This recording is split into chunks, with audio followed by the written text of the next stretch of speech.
Hey guys, Sandy here and welcome back to my channel. It is Christmas in July. I'm going to be scrapbooking and documenting our 2019 Christmas card. I did go ahead and pull out a couple of things. I'm mainly going to be using this paper and the plaid paper, and I figure I'd do some of these cut aparts as well. So let's see what I can do. The first thing I did was take my Christmas card, I matted it on some black cardstock, then I went ahead and matted it on some cream cardstock. And that's just to give me a little bit of extra oomph to the photo. I know that I'm probably going to be doing a lot of decorating on this page. At least that's where my mind was initially. And I don't end up embellishing as much as I had originally planned on, but I still get a decent amount on there, and I really like the fact that my Christmas card, otherwise known as the photograph of the page, really has some extra oomph behind it. So like that is where I hope your eye goes to immediately, and then your eye starts to move to the pretty stuff that is around on the page.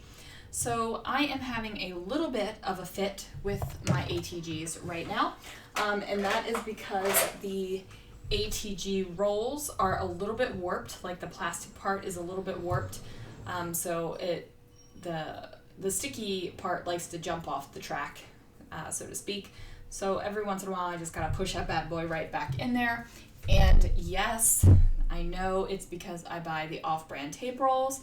I am okay with it. I am much more okay with having the strife of having to adjust my ATG every couple of layouts as opposed to the price. So the savings are worth it to me. You have to make your own decision if the savings are worth it to you.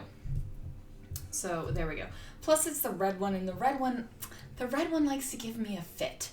The pink one, not so much. Sometimes, but not so much. It really only likes to give me a fit when the little plastic rolls are warped. So yeah. Anyway, went ahead and trimmed down two of those cut apart strips. One is the cream and white snowflakes, and one says, "We wish you a Merry Christmas, we wish you a Merry Christmas and a Happy New Year." And I thought that that sentiment was perfect for a Christmas card layout. That sentiment is also green, so I am going to make sure to just have little teeny pops of green throughout the layout, but it doesn't read like, well, bam, you got green on this layout. It doesn't read that way. So I layer up my Christmas card with some fun foam, and it is fun because it has adhesive on one side. I might be a fun foam convert due to my friend Crystal hooking me up with a package of it, and I've gone through about half of the package already, which I think is kind of ridiculous how much I've gone through that, because it was a stack of foam and I've got about actually probably less than half left. So anyway, now these ornaments are ornaments that I have stamped previously. I did them before I did this layout. It is from the Brutus Monroe Holiday Silhouettes stamp set, which you kind of saw off to the side there. Originally I was going to do some more stamping, but I felt like I had enough. I felt like I didn't need to add more stamping to this layout. I pull off this postage stamp sticker and layer it over the chipboard that says cheer, just to like figure out where I want my things to go. And I am starting to create my line of embellishment. It is going to be a diagonal line. It's going to go from the upper left corner of the page down to the lower right. However, it is not going to go all the way down to the bottom of the page. It's going to go almost all the way down, about 3/4 of the way, but not all the way. Now, the ornament stamps that you see that I have fussy cut out, they're kind of, the two lighter ones are kind of washed out by my lights. That is embossed with sterling embossing powder, also from Brutus Monroe, which is, you just kind of can't see that it's silvery with how bright my lights are over top. So I'm pulling off the numbers 2019, and I am going to go ahead and matte them on the same cream cardstock that I matted my Christmas card on. And the cream that I matte with and the cream on this black and cream and red paper are almost the exact shade of cream. Almost. But I don't mind the fact that I have this on here. I think that it just cleans it up and finishes it off just a little bit, and I like the way it looks.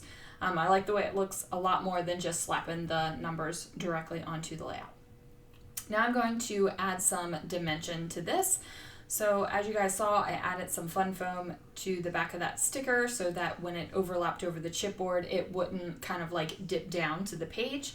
And then I am using some long, thin strips to pop up the silver ornament, and then I'm going to just use regular old ATG for the black ornaments, and they are going to lay flat on the page. Now I do like how I took the tip of the black stamped ornament and put it in between the 2019. I like how I did it between the 1 and the 9. I feel like this is coming together as more of a cohesive thing, like a cohesive embellishment cluster, as opposed to me just slapping random Christmas stuff down on the page. I'm trying to figure out what words I want to use for the title.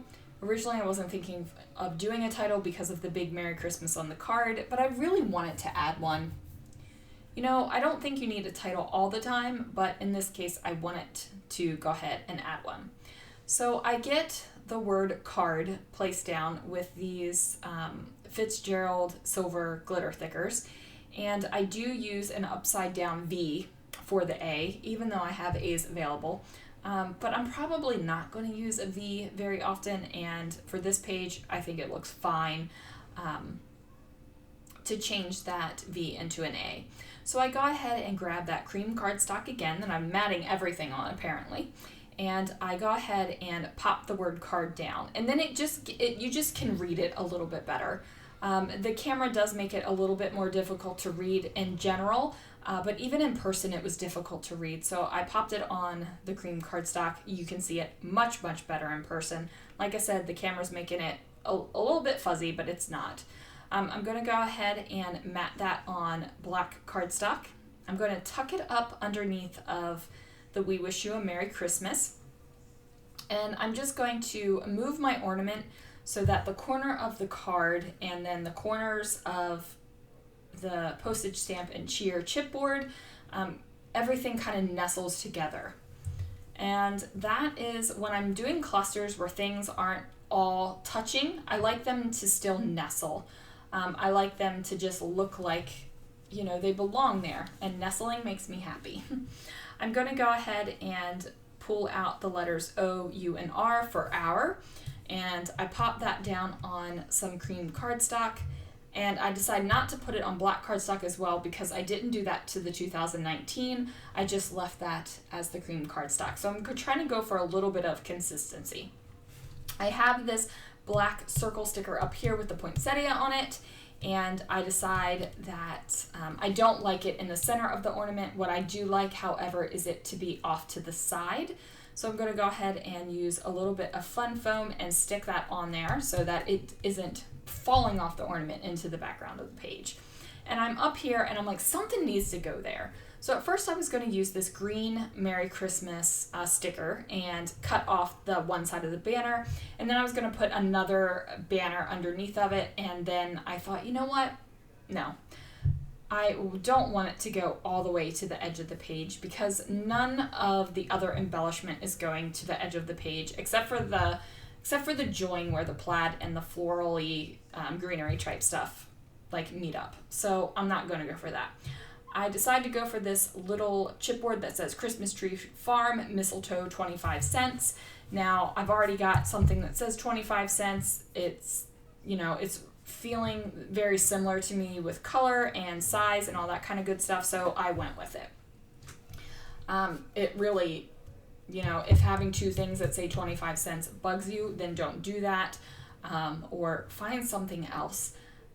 If you were kind of creating a layout like this and you discovered your embellishments repeated, if that is not your jam, then obviously find something else.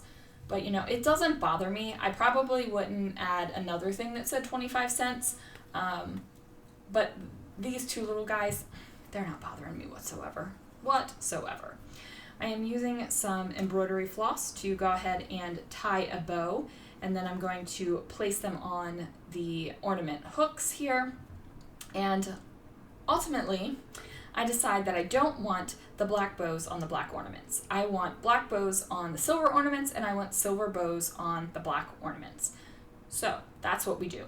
Now this is my daughter's black embroidery floss. She let me borrow it a little while ago, and I've kept it. So probably going to have to replace that because I just keep using it and using it. And it's because I've gone through mine. So yeah, she has a lot of floss and a lot of fun colors, and it makes me wanna play with it. But she does make some pretty flipping awesome bracelets with them. Anyway, we're getting away from the Christmas in July theme, talking about friendship bracelets. Now I have this silvery thread stuff, and I think I bought this from Close to My Heart when it was on clearance. Maybe, but you can get yourself some silvery thread at just about anywhere. It is a lot thinner than the embroidery thread, but I'm okay with that. I like the difference in thickness of the bows. I like it, so that's what matters. You like what you create, right? So there it is, you guys. Thank you so much for watching. Remember, I will have a Christmas in July video every Monday this month, and I will see you guys again real soon for another video.